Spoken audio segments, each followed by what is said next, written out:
Assalamualaikum warahmatullahi wabarakatuh. Pemirsa, alhamdulillahirabbil alamin, di penghujung bulan Ramadan ini kita semua masih diberikan nikmat sehat untuk menjalankan ibadah puasa, dan seperti biasa selama 1 jam ke depan dalam tafsir Al-Misbah saya Indah Kirana hadir kembali, dan tentunya nantinya akan dibahas langsung oleh Bapak Quraisy Shihab. Kita sapa dulu Bapak Quraisy. Assalamualaikum Pak. Waalaikumsalam warahmatullahi. Sudah di penghujung bulan Ramadan nih Pak ya. Alhamdulillah. Ya. Kita akan sambut bersama bulan Syawal. Insyaallah. Dan pemirsa, sudah ada bintang tamu yang hadir di sini, Mbak Ina Kamari. Assalamualaikum. Waalaikumsalam warahmatullahi wabarakatuh. Waalaikumsalam. Baik, Mbak Ina nanti boleh bertanya atau berdiskusi, silahkan. Dan tentunya secara garis besar di sini surat Ar-Rum ayat 52 hingga 60 ini berisikan tentang hari kiamat dan juga hari di mana tidak ada kesempatan lagi untuk bertobat. Nah, seperti apakah yang akan disampaikan oleh Bapak Quraisy? Saya persilahkan. Baik, bismillahirrahmanirrahim. Kita sudah tiba pada akhir dari surah Ar-Rum. Ayat-ayat yang akan kita bahas ini berbicara tentang bagaimana petunjuk Tuhan itu bisa menyentuh hati seseorang. Ada syaratnya. Mari kita baca ayat ini. Fa innaka la tusmi'ul mauta wa la tusmi'us summa du'a idza wallaw mudbirin. Engkau wahai Nabi Agung, Nabi Muhammad, kendati engkau orang hebat, tetapi engkau tidak mampu menjadikan orang yang mati hatinya mendengar tuntunan Allah. Jadi hati. Kalau hati sudah mati, tidak bisa dia mendengar sesuatu yang baik. Engkau tidak dapat menjadikan orang yang tuli mendengar ajakan. Apalagi kalau dia berpaling dari engkau. Kalau orang tuli menghadap saya dan saya berbicara, boleh jadi dari gerak mulut saya dia dapat faham. Dari mimik saya dia dapat faham. Isyarat tangan saya dia dapat faham. Tetapi kalau dia tuli dan membelakangi lagi, tidak akan bisa. Engkau tidak dapat memberi petunjuk seorang yang buta, memberinya petunjuk agar terhindar dari kesesatan. Yang engkau mampu untuk mendengarkan ajakanmu ini tidak lain kecuali orang yang bersedia membenarkan ayat-ayat kami dan mereka itu berserah diri kepada Tuhan. Ayat-ayat kita ini berbicara tentang bagaimana petunjuk Tuhan itu bisa masuk dan bagaimana tidak. Ada 3 hal yang bisa digunakan oleh manusia meraih pengetahuan. Yang pertama, matanya. Saya tahu Anda berpakaian hitam. Saya tahu si A senang melihat air mukanya. Mata. Saya tahu Allah Maha Kuasa melihat alam raya. Dan yang terpenting, hati. Kita bisa tahu, kita bisa berkomunikasi dengan hati. Siraman rohani itu masuk ke hati. Tidak ke telinga, tidak ke mata, ke hati. Jadi 3 hal ini harus dapat dimanfaatkan. Karena itu, bukalah mata, buka telinga, dan buka pintu hati. Tuntunan Tuhan seperti itu. Ada orang yang tidak mau buka hatinya. Tidak mau berserah diri. Tidak mau percaya. Siapapun yang memberi dia petunjuk, walaupun Nabi Agung, tidak akan diterimanya. Itu kita lanjutkan. Allah telah menciptakan kamu semua, wahai manusia, bermula dari sesuatu dan keadaan lemah. Manusia semua begitu. Lalu sedikit demi sedikit setelah kelemahan itu dia dianugerahi kekuatan. Kekuatan fisik, dia sudah jadi dewasa. Kekuatan akal, kekuatan hati, semangat. Setelah kekuatan itu, Allah kemudian menjadikan setelah kekuatan itu kelemahan dan ketuaan. Sudah perlu dituntun. Matanya udah kabur, telinganya udah mulai tuli. Kalau enggak tuli, semua kita begitu. Hanya saja ada perbedaan antara kelemahan waktu kita bayi kecil dan kelemahan waktu kita tua. Waktu kita bayi lemah, kita belum sadar. Waktu tua, kita sudah punya pengalaman. Kita sudah sadar. Bahkan boleh jadi orang yang berpikir panjang, sebentar lagi dia akan mati. Kalau memang kita ini lemah dan terus nanti pada akhirnya menjadi lemah, perlu enggak kita bersandar pada sesuatu yang kuat? Anda dalam jalan itu lemah sudah lutut. Anda punya tongkat. Anda sudah tidak kuat terus berdiri begini. Anda perlu sandaran. Dalam hidup ini juga seperti itu. Kita perlu sandaran. Dan bersandar pada manusia, seringkali manusia itu juga lemah. Nah, jadi bersandarlah pada Allah. Itu nasihatnya di sini. Allah menciptakan apa yang dikehendakinya dan Dia Maha Mengetahui lagi Maha Kuasa. Nah, sekarang sudah tua nih, mati. Semua akan mati. Wa yauma taqumus saa'ah yuqsimul mujrimuna ma labithu ghaira sa'a. Kalau nanti kiamat datang, orang-orang yang berdosa itu bersumpah, kami cuma sebentar aja di dunia. Jangan anggap Anda tahunan merasa di dunia ini. Ada relativitas waktu. Kalau Anda senang, waktu berlalu cepat. Ya. Kalau Anda susah, terasa lama ya. Di hari kiamat begitu. Ada orang-orang yang berdosa, berapa lama kamu hidup di dunia? Ya kira-kira sehari atau kurang dari sehari. Sama seperti mimpi.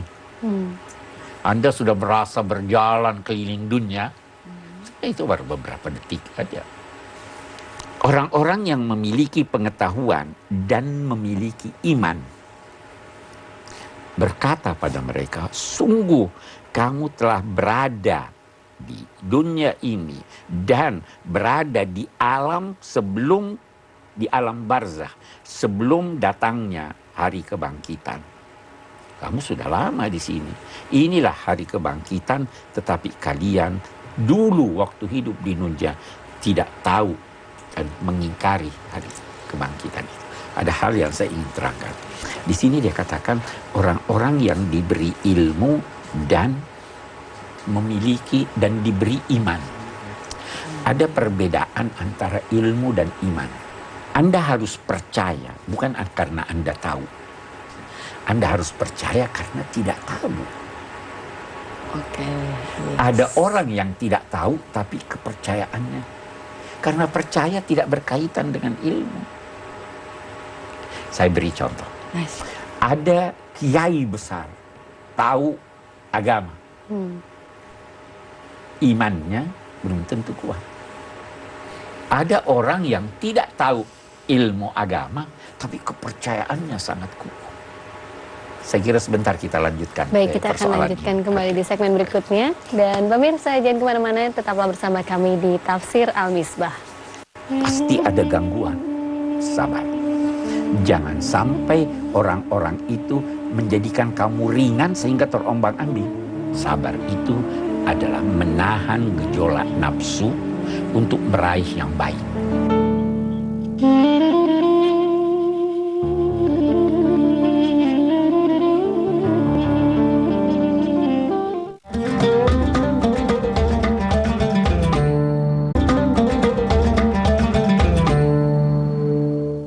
Anda kembali menyaksikan Tafsir Al-Misbah dan tadi sedikit yang disampaikan oleh Pak Quraish, orang diberi ilmu dan iman ya Pak ya. Diberi ilmu. Bukan dia yang mendapat ilmu. Kita tidak punya ilmu kecuali yang diberikan oleh Allah. Iya. Allah memberi ilmu itu dengan dua cara.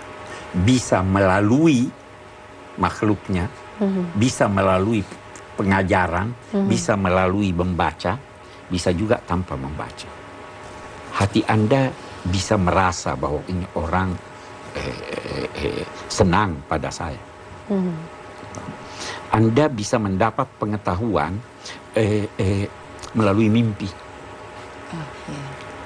Itu bukan Anda yang usahakan, itu Allah yang memberi.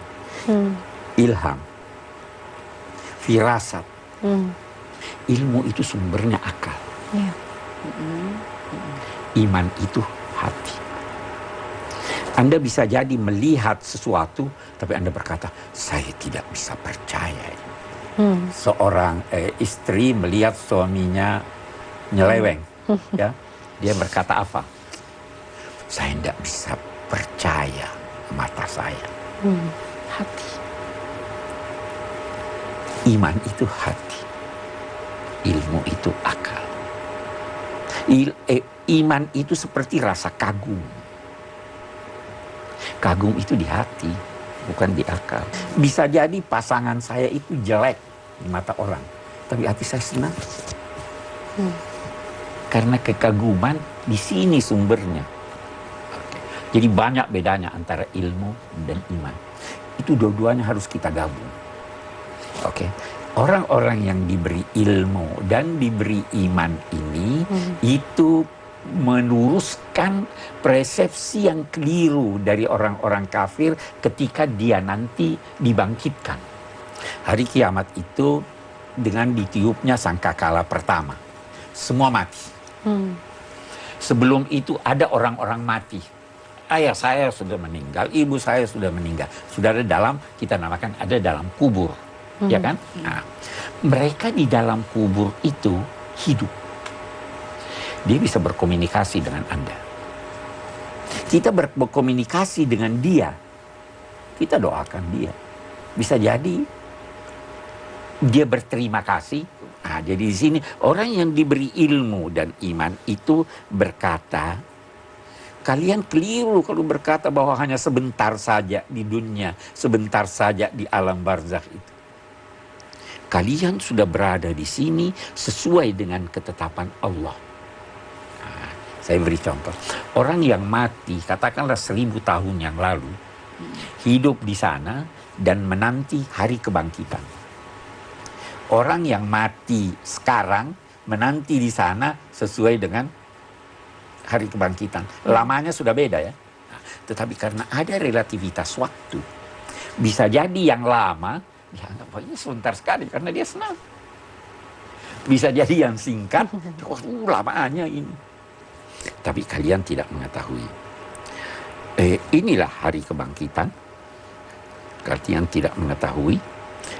Pada hari itu tidak akan berguna lagi bagi orang-orang yang melakukan penganiayaan, bagi orang-orang durhaka tidak berguna lagi permohonan maaf mereka. Dan tidak juga mereka itu akan dimaafkan. Ada dosa, kalau kita minta dimaafkan, dimaafkan. Ya. Yeah. Ada juga dosa yang Anda tidak perlu maafkan. Tapi kita menjelang lebaran, ya kan? Kita mungkin berkata, udahlah, tidak usah minta maaf, semua saya maafkan. Ya kan? Ada juga, saya punya dosa, saya harus minta maaf pada Anda. Di hari kemudian, tidak berguna lagi minta maaf. Sudah bukan waktu minta maaf. Tidak ada juga lagi pemaafan bagi orang-orang yang bergelimang dalam dosa. Oke. Baru setelah ini semuanya, ini surah berbicara tentang aneka bukti sejak semula kan? Oke. Di sini dia katakan, sungguh kami telah memberi untuk manusia di dalam Al-Quran ini aneka macam penjelasan dan perumpamaan. Sudah banyak sekali di kitab suci ini penjelasan-penjelasan. Kalau kita baca surat Ar-Rum ini, awalnya bagaimana penjelasan tentang kuasa Allah dan bagaimana pengetahuannya yang menyeluruh. Dia beri penjelasan tentang kuasanya bagaimana kehidupan rumah tangga. Karena dia beri penjelasan tentang mimpi. Di Quran ini sudah beraneka ragam penjelasan-penjelasan yang kami berikan, tetapi mereka tetap tidak mau percaya. Bahkan kalau kamu mendatangkan suatu bukti yang demikian jelas, orang-orang kafir berkata, kalian ini hanya bohong. Ini tidak mau menerima. Kenapa tidak mau menerima? Karena mereka menutup mata hati mereka. Tidak mau menerima karena itu tadi saya katakan seperti botol. Coba buka. Kafir itu dalam bahasa Al-Quran artinya menutup. Demikianlah Allah menutup hati mereka karena mereka menutup hatinya. Allah mencap, ini tidak mau masuk nih, saya cap. Yatba, dilak hatinya oleh Tuhan. Kenapa? Karena mereka mau tutup. Di ayat lain itu dikatakan, falamma zaghu azaghallahu qulubahum. Ketika mereka menyeleweng, Allah biarkan dia dalam kesesatannya. Karena dia mau begitu, Allah tidak mau paksa orang. Maka karena itu, wahai Nabi Muhammad, sabarlah, menanti sesungguhnya janji Allah itu pasti akan nyata. Dan jangan sampai engkau diombang-ambingkan, diremehkan oleh orang-orang yang tidak percaya. Sabar, kamu pasti dicerca. Kamu pasti dilecehkan. Pasti ada gangguan. Sabar. Jangan sampai orang-orang itu menjadikan kamu ringan sehingga terombang-ambing. Sabar itu adalah menahan gejolak nafsu untuk meraih yang baik. Nah, kalau awal surah berbicara tentang kemenangan, di awal surah ini kan berbicara, akhir surah ini berbicara tentang syarat memperoleh kemenangan. Apa syaratnya? Sabar. Dan tegar. Saya kira itu surah Ar-Rum. Oke. Sabar dan tegar. Nanti kita bahas lagi dan tentunya juga masih ada pertanyaan yang ingin disampaikan. Dan pemirsa tetaplah bersama kami di Tafsir Al-Misbah. Semakin banyak Anda gali, bisa semakin banyak air berisi di wadah itu. Bahkan mungkin mata air sekian banyak memancar ke sana.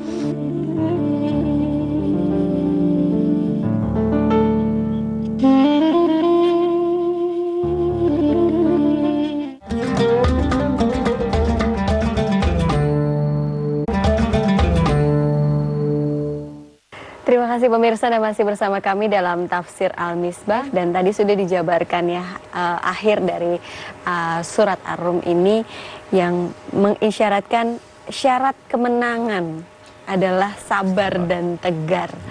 Ini bedanya apa nih sabar dan tegar? Tegar itu menuntut Anda konsisten dalam prinsip-prinsip yang Anda lakukan. Dalam konteks konsisten ini, Anda perlu menahan gejolak nafsu Anda. Nafsu itu selalu ingin yang rendah, yang mudah. Boleh jadi yang buruk. Maka sabar, Anda tekan itu demi mencapai yang baik. Kalau sudah baik, lantas nafsu Anda berkata, udah cukup begini, tahan lagi itu untuk mencapai yang lebih baik. Saya seringkali beri contoh begini. Satu mahasiswa, dia kuliah sudah dapat S1. Sudah bagus itu. Dia bilang, udahlah, sudah cukup. Dia harus sabar. Menahan gejolak nafsunya yang berkata cukup untuk yang mendapat yang lebih baik. Dia harus S2. Dia harus sabar lagi, begitu seterusnya. Walaupun dia sudah guru besar, ini, udah cukup. Tidak. Menuntut ilmu itu sampai ke liang lahat. Perlu kesabaran. Harus konsisten, kalau dalam bahasa agama itu istiqamah. Dan sabar, saya kira itu. Baik, Mbak Ina, sepertinya sudah banyak yang ingin ditanyakan. Silakan. Bercabang otaknya langsung. Jadi sebenarnya saya mau kembali lagi, ini perspektif saya mengenai konsep hati ya. Karena tadi saya tertarik ke hati gitu. Ilmu dan iman juga saya tertarik. Saya punya pemikiran bahwa hati ini sebuah samudra, bahkan melebihi samudra. Bahkan dengan hatilah seorang manusia bisa mencapai Allah. Mencapai rahmat dan berkatnya Allah itu melalui hati. Bukan sekedar dari kecerdasan, kejeniusan yang didukung oleh akal gitu. Ini kita dilahirkan ke dunia, menurut saya dunia adalah ujian. Betul. Dunia ini sebenarnya ujian, tapi bisa menjadi media kita untuk mencapai Allah. Betul. Ya. Bagaimana bijaksananya supaya dunia ini bisa menjadi media bagi saya untuk mencapai Allah. Tapi saya juga ketika saya membuka hati ini begitu lebar, saya juga tidak mudah kecewa dengan dunia ini. Ya, saya kira benar, banyak kebenaran yang Anda sudah ungkapkan. Memang yang terpenting seperti sejak semula saya katakan hati. Nah, kalau kita bicara hati dalam konteks kebenaran, hati itu wadah sekaligus alat. Kalau Anda di rumah punya kolam air, kolam itu adalah wadah untuk air. Tapi kalau sumur itu adalah wadah sekaligus sumber air. Iya, betul. Jadikanlah hati Anda wadah sekaligus sumber. Bagaimana mendapatkan air untuk sumur? Bukan dari luar, dari dalam. Sumur Anda gali. Ya. Semakin banyak Anda gali, bisa semakin banyak air berisi di wadah itu. Bahkan mungkin mata air sekian banyak memancar ke sana. Kalau menggali sumur, mengeluarkan tanah, batu, dan lain-lain sebagainya. Kalau menggali hati, keluarkan hal-hal yang kotor dari hati. Jangan sangka buruk, jangan angkuh, jangan culas, jangan ini. Itu semakin ini. Dan semakin Anda gali, semakin lebar dia, semakin dalam dia. Sehingga ada hati yang sempit karena tidak digali. Bersihkan hati. Akan datang air dengan sendirinya. Itu tadi ilmu. Ada yang Anda usahakan. Yes. Ada yang diberi. Ada yang dianugerahkan oleh Allah. Sebagaikan sumber mata air ini. Saya kira itu hati seperti itu. Baik, kita akan lanjutkan kembali ya di segmen berikutnya Mbak Ina dan juga Pak Quraish. Pemirsa jangan kemana-mana, tetaplah bersama kami di Tafsir Al-Misbah. Nanti di padang mahsyar itu dilukiskan matahari ini sedemikian rendah sehingga semua orang kepanasan bahkan berkeringat. Ada yang keringatnya sampai di tumitnya, sampai di lututnya, sampai di sini. Semua orang.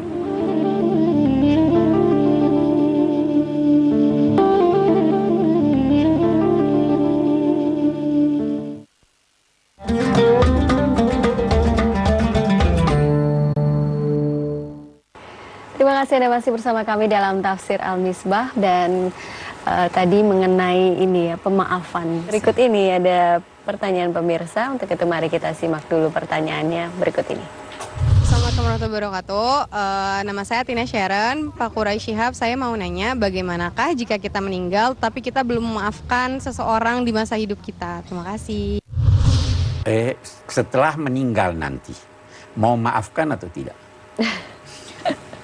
Yang persoalan itu adalah kita meninggal belum sempat meminta maaf pada orang. Iya kan? Itu yang repot. Tapi kalau memaafkan, ya itu kan hak saya. Secepat hati ya, ya itu hak saya. Ya. Udahlah, itu nanti di hari kemudian orang yang pernah tertuju padanya suatu kesalahan atau dosa akan datang kepada Tuhan. Dia mengadu. Tuhan, ini dulu waktu di dunia ambil buat saya, dia maki saya, dia ini saya menuntut balas. Tuhan beri balasan yang adil.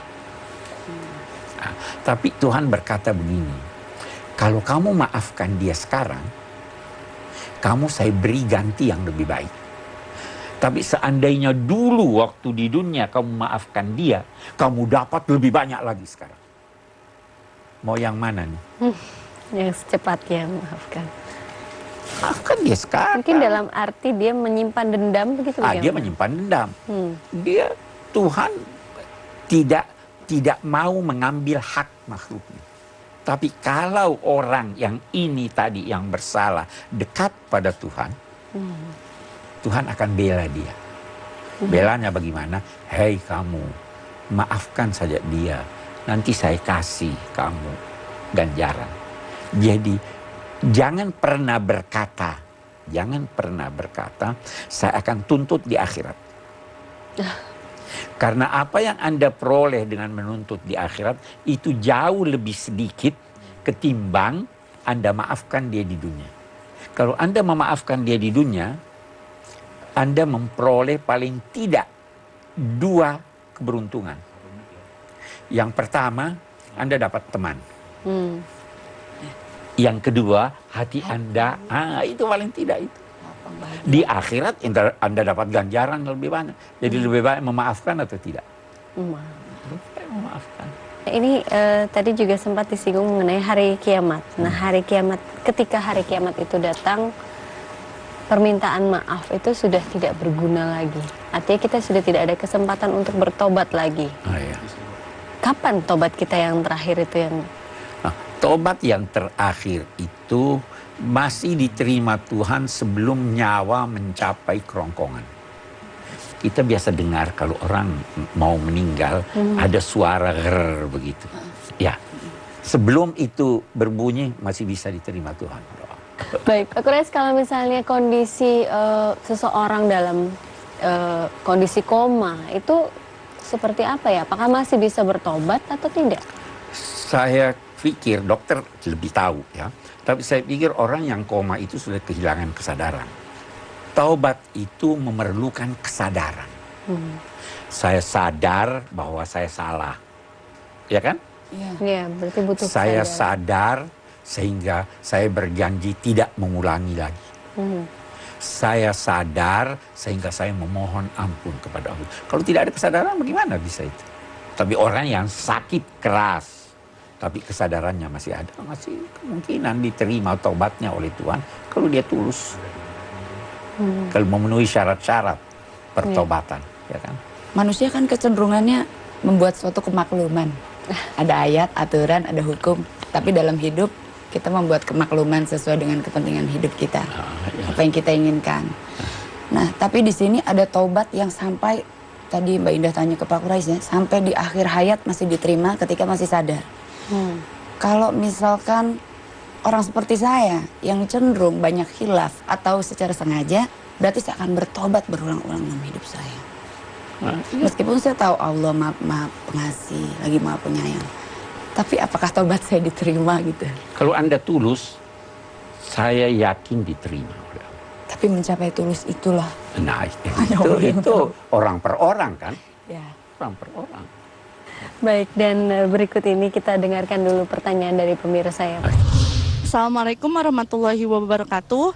Nama saya Marnita Julia. Pak Quraish, saya ingin bertanya, apakah pada hari kiamat para nabi akan menemani umatnya masing-masing? Terima kasih.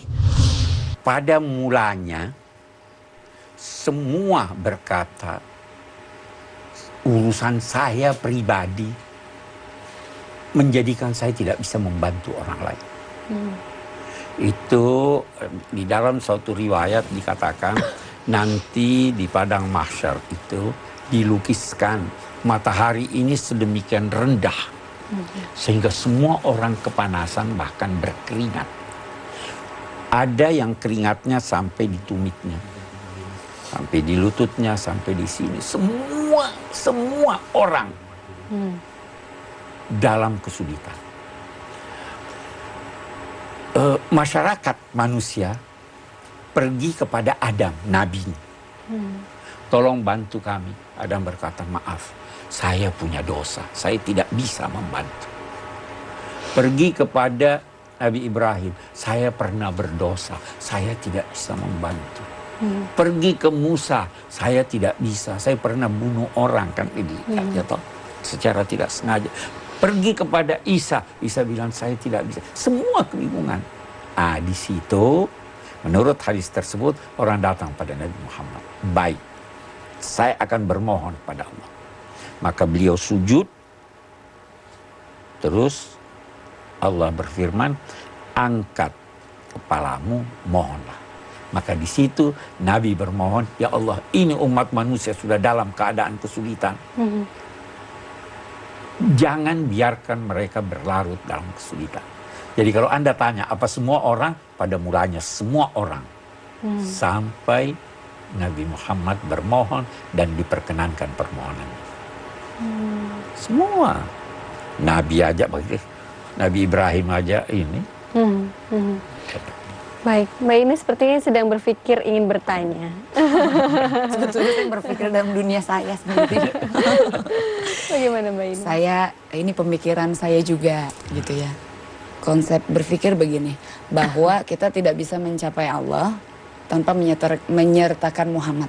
Betul. Bahkan dalam setiap doa. Betapa dulu saya ketika awal saya mencari tentang Allah, tentang Islam, tentang hakikat kehidupan, saya melupakan Muhammad. Lalu saya diingatkan oleh seorang sahabat bahwa Allah akan menghujani kita dengan berkat dan rahmat dan melapangkan setiap permintaanmu, doamu terkabul atau tidak terkabul, kamu tetap lapang dan bahagia. Sertakan Muhammad dalam setiap doa. Itu saya sangat terharu. Muhammad adalah nabi kita. Sepertinya seolah-olah Allah membuat suatu birokrasi bahwa ketika kau ingin mencapaiku lewat Muhammad. Kenapa Tuhan menciptakan suatu birokrasi yang sedemikian? Tentu banyak jawaban. Yang terlintas dalam benak saya sekarang begini. Anda mengenal Tuhan melalui Nabi Muhammad. Ya. Nabi Muhammad adalah orang yang dicintai Allah. Sangat dicintai Allah. Itu kedua. Yang ketiga, kita tidak bisa berterima kasih kepada Nabi Muhammad. Nabi Muhammad. Beliau yang membimbing kita. Kita mengenal Allah melalui beliau. Nah, maka ketika berdoa, berdoalah dulu kepada Allah untuk Nabi Muhammad. Sampaikan, ya Allah, saya tahu beliau adalah orang yang kamu cintai. Saya mendapatkan petunjuk ini melalui beliau.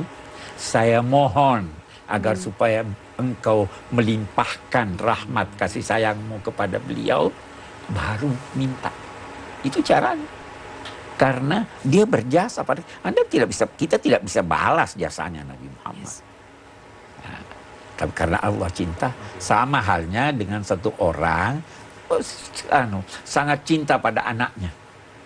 Anda mau dekat pada orang itu. Anda berkenalan dengan anaknya, sampaikan ini, tunjukkan pada orang tuanya bahwa Anda bersahabat dengan dia, kasih sama, Anda akan dicintainya.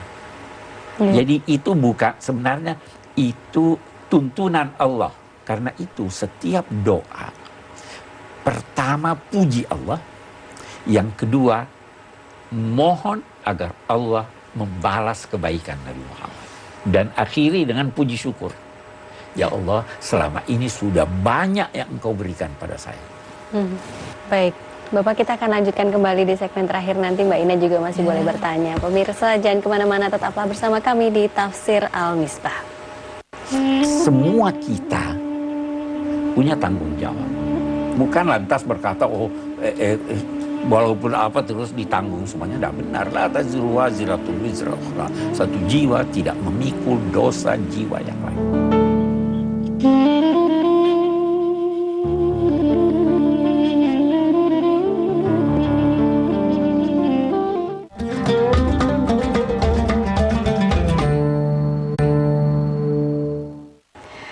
Alhamdulillah pemirsa, kita telah sampai di segmen terakhir dari Tafsir Al-Misbah kali ini. Nah, Bapak tadi mengenai nasib, saya pernah dengar kalau masing-masing manusia itu akan bertanggung jawab pada dirinya sendiri ketika nanti di hari kebangkitan.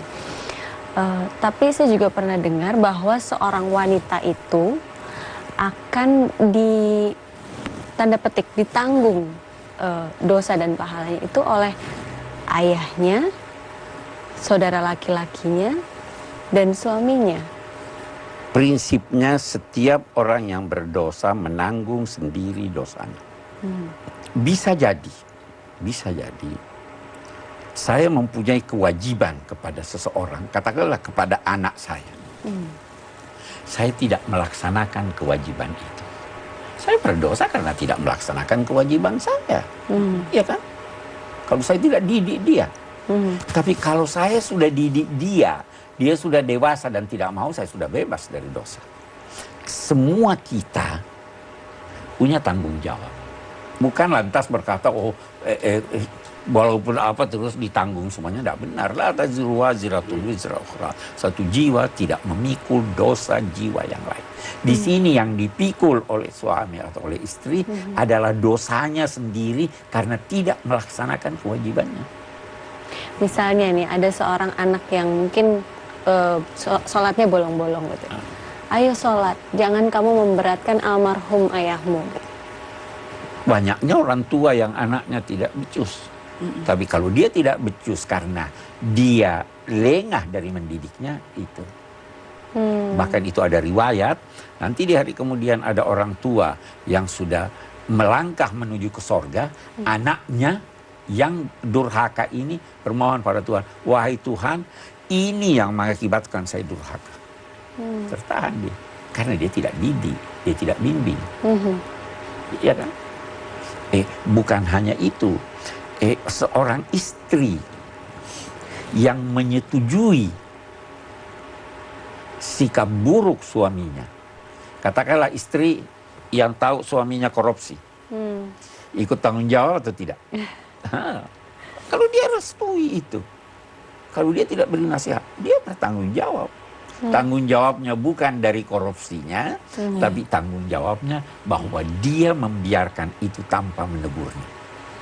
Atau dia membiarkan itu dan dengan senang hati menerima hasil korupsinya. Itu dia tanggung jawab dong. Aturan Tuhan dalam bentuk agama ini membawa kita pada kebaikan dan sangat logika. Tapi tadi saya masih penasaran, ilmu dan iman gitu. Iman berdiri sendiri, ilmu berdiri sendiri. Tapi Pak Quraisy tadi bilang dua-duanya harus dipadu-padankan. Apakah tuh Allah menilainya berbeda ketika orang beriman tapi tidak berilmu, tapi dia sangat beriman pada Allah? Atau orang yang terus menggali dirinya, mengisi dirinya dengan berbagai ilmu yang ada di muka bumi ini, lalu tapi dia terus beriman pada Allah? Saya pikir kalau dia terus beriringan dengan imannya di hati, dia akan makin bijaksana. Oh iya pasti. Dan penuh dengan kedalaman. Betul. Dua-duanya kita butuhkan. Ilmu kita butuhkan, iman kita butuhkan. Orang berkata ilmu itu hiasan lahir, iman itu hiasan batin. Dengan ilmu Anda dapat menyesuaikan diri dengan lingkungan Anda. Dua-duanya kita butuhkan. Punya ilmu tidak punya iman tidak ada gunanya. Orang berkata lagi, ilmu itu memelihara Anda di dunia. Iman itu menguntungkan Anda di akhirat. Sebenarnya di dunia juga untung dengan ilmu, tetapi lebih banyak keuntungannya di sana. Saya kira jadi kita butuh dua-duanya. Iman tanpa ilmu itu tidak banyak. Iman tanpa ilmu itu orang berkata seperti kompas di tangan bayi. Baik, Pak Quraisy, mungkin ini saatnya untuk menarik kesimpulan dari akhir surat Ar-Rum. Alhamdulillah. 52. Kita lihat beberapa yang kita ingin simpulkan. Yang pertama saya kira ayat-ayat kita ini mendorong kita untuk membuka mata, telinga, dan hati. Semakin terbuka mata, telinga, dan hati, semakin banyak ilmu dan semakin banyak hikmah yang masuk di dalam hati itu. Yang kedua yang saya ingin katakan, manusia tidak dapat luput dari kelemahan. Kendati dalam suatu saat ia merasa kuat, tetapi kekuatan akan berkurang dan berkurang hingga lenyap. Karena itu manusia membutuhkan sandaran dari yang maha kuat yang tidak mengalami kelemahan. Allah membangkitkan manusia dari kuburnya dalam keadaan serupa dengan keadaannya ketika hidup di dunia. Karena itu Kalau ketika hidup di dunia seseorang mengingkari kebangkitan, maka kendati mereka menyadari bahwa mereka pernah mati dan saat itu memang benar-benar telah bangkit, namun akal pikirannya masih saja tidak mengakui itu. Ini yang tadi ada perbedaan antara ilmu dan iman. Raihlah keduanya. Amin. Orang-orang terkemuka seperti para nabi, rasul dan syuhada serta ulama menggabung ilmu dan iman. Tapi orang kebanyakan boleh jadi hanya mampu beriman, keimanan yang lahir dari persesuaian objek iman dengan kecenderungan hati mereka. Bukan punya alasan. Itu dikatakan begini, kalau ada satu orang mencintai seseorang, terus ada orang lain berkata, si A itu cinta sama kamu. Dia percaya enggak? Karena sesuai dengan keinginannya. Enggak ya, dia mau lihat buktinya, dikasih bukti sedikit. Coba lihat kalau dia lewat di sini, dia akan menoleh kemari. Belum tentu kan dia menoleh untuk melihat sini. Nah, itu iman tanpa ilmu. Bisa, itu orang kebanyakan. Tapi orang yang tingkatnya tinggi, itu menggabung antara iman dan ilmu. Ada yang mesti dipercaya, walaupun kita tidak tahu. Tapi ada ilmu yang menggunakan akal sehingga kita membenarkan berdasar pengetahuan kita. Itu saya kira mungkin kesimpulan kita di Alhamdulillah kita sudah sampai di penghujung acara dan Bapak Quraish terima kasih banyak atas penjelasan dan penjabarannya hari ini. Mbak Ina juga terima kasih, pertanyaannya luar biasa sekali dan mudah-mudahan kita semua selalu diberikan ketenangan batin juga. Amin. Baik pemirsa, sesaat lagi kita akan bersama-sama menyambut bulan Syawal. Untuk itu marilah kita kembali fitrah, kita kembali ke asal, mari kita buka mata hati kita agar kita bisa mengambil syafaat dan hikmah dari segala sesuatu yang Allah Subhanahu wa taala telah berikan kepada kita. Amin ya rabbal alamin. Semoga kita menjadi orang yang lebih beriman, lebih bertakwa kepada Allah Subhanahu wa taala. Akhir kata, saya Indah Kirana mohon pamit undur diri. Wabillahi taufik wal hidayah. Wassalamualaikum warahmatullahi wabarakatuh. Waalaikumsalam.